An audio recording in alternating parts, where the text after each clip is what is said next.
শেষ দিনে মনোনয়নপত্র জমাদানের খবর জানাতে এখন যাচ্ছি রাজশাহীতে। সেখান থেকে যুক্ত হচ্ছেন সিনিয়র করেসপন্ডেন্ট সম সাজু। সরাসরি চলে যাচ্ছি তার কাছে। সাজু, রাজশাহীতে এখন পর্যন্ত কতজন মনোনয়নপত্র জমা দিলেন আর কি তথ্য আছে আপনার কাছে?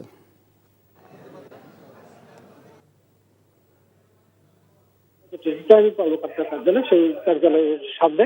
তো রাজশাহীর যে 6টি আসন আছে, এই 6টি আসন থেকে মোট 57 জন প্রার্থী তারা মনোনয়নপত্র সংগ্রহ করেছে। তবে এখন পর্যন্ত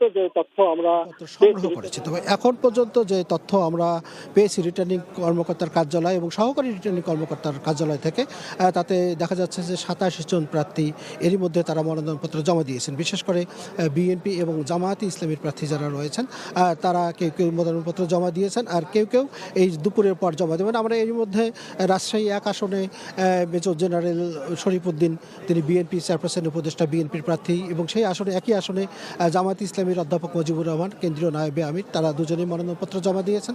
রাজশাহী যে সদর আসন মিজানুর রহমান মিনু, তিনি বিএনপির চেয়ারপারসন উপদেষ্টা, উনি এখনও এসে পৌঁছেনি, তবে আমরা শুনেছি উনি 2টার পর মনোনয়নপত্র জমা দিতে আসবেন।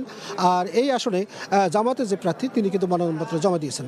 একটু আগে মনোনয়নপত্র জমা দিয়ে এই মুহূর্তে আমরা আপনাদেরকে যদি একটু দেখাতে চাই, এখানে ব্রিফিং করছেন বিএনপি প্রার্থী, রাজশাহী 3 আসনের যে প্রার্থী শফিকুল হক মিলন, তিনি এখানে মনোনয়নপত্র জমা দিয়ে এই মুহূর্তে সাংবাদিকদের সঙ্গে কথা বলছেন।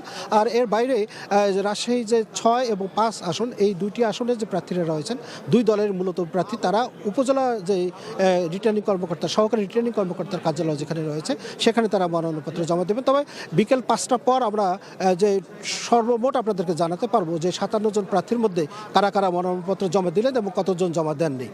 ইফতেখার। রাজশাহী থেকে মনোনয়নপত্র জমাদানের খবর জানছি।